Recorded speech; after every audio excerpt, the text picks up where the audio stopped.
Hi friends, welcome back to my channel. Friends అందరూ ఎలా ఉన్నారు? బాగున్నారా? నేనైతే చాలా బాగున్నానండి.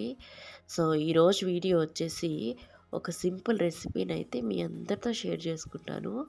అదేంటి అంటే దమ్ ఆలు క్యాప్సికమ్ కర్రీ అండి. ఈ కర్రీ చపాతీకి కానీ, రైస్కి కానీ, అలాగే రోటీస్కి, పూరికి దేనికైనా చాలా బాగుంటుంది. చాలా సింపుల్గా తొందరగా అయిపోయేటట్టు ఈరోజు వీడియోనైతే మీకు చూపిస్తాను, చూసేయండి. వంట రాని వాళ్ళైనా క్విక్గా చేసేసుకోవచ్చు. పెద్ద మసాలాలు గిసాలాలు ఏం అవసరం లేదండి, చాలా తొందరగా అయిపోతుంది. దీనికి కావాల్సినవి చిన్న ఆలుగడ్డలు చక్కగా వాష్ చేసేసి ఉప్పు వేసుకొని ఉడకపెట్టేసుకోండి.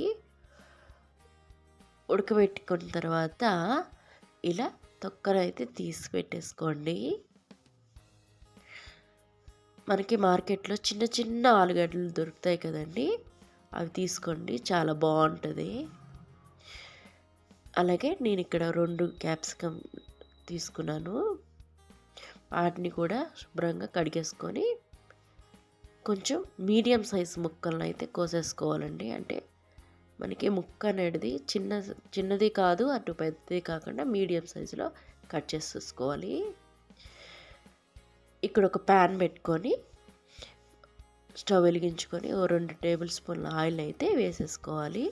ఆయిల్ హీట్ అయిన తర్వాత మనం ముందు ఒలిచి పెట్టుకున్న బంగాళదుంపలను అయితే ఇలా ఫ్రై చేసేసుకోవాలండి.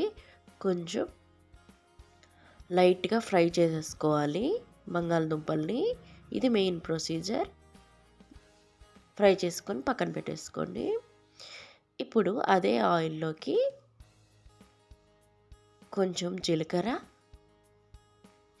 అలాగే ఆవాలు, ఇవి 2 మంచిగా ఫ్రై అవ్వాలి, అంటే చిటపట్లాడాలి. ఇలా ఫ్రై చేసేసుకున్న తర్వాత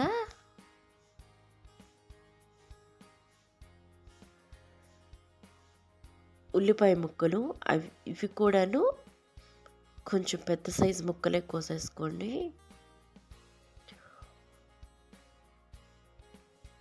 ఇలా ఉల్లిపాయ ముక్కలు వేసేసుకొని ఫ్రై చేసేసుకోవాలి.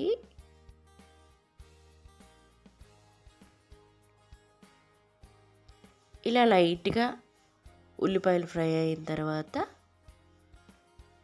పచ్చిమిర్చి, అలాగే అల్లం వెల్లుల్లి పేస్ట్ కూడా వేసేసుకోండి. ఇలా వేసి ఇవి కూడా ఫ్రై చేసేసుకోవాలి.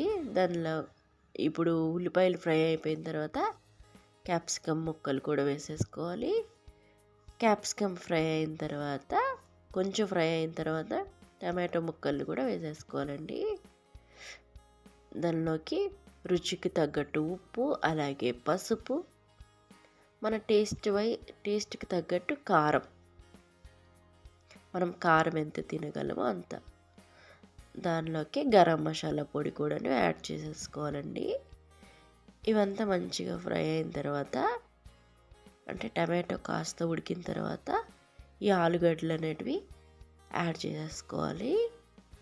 ఆల్రెడీ మనం ఆలుగడ్డల్ని ఫ్రై చేసాం కాబట్టి ఇవి హెవీగా కుక్ అవ్వాల్సిన అవసరం లేదు. ఇలా ఒక 5 మినిట్స్ మూత పెట్టి కాస్త మగ్గనిచ్చేయాలండి. అంటే ఆలుగడ్డలు, క్యాప్సికమ్ ఇవన్నీ కర్రీ అంతా మంచిగా ఉప్పు కారం అది పట్టేసుకోవాలి. దీనిలోకి ఒక గ్లాస్ వాటర్ వేసేసుకోండి, అంటే కర్రీ మునిగేంత వరకు వాటర్ వేసుకోండి.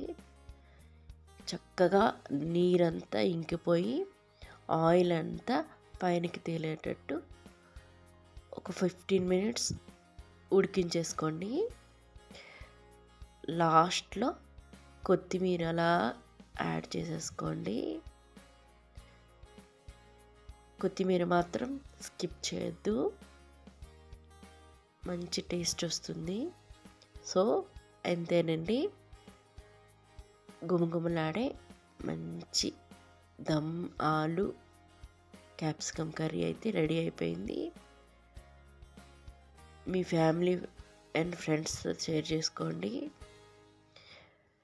ఈ వీడియో ఎలా ఉందనేది నాకు తప్పకుండా కామెంట్ సెక్షన్లో కామెంట్ చేయండి. అంతేకాకుండా నా వీడియోని లైక్ చేయండి, షేర్ చేయండి.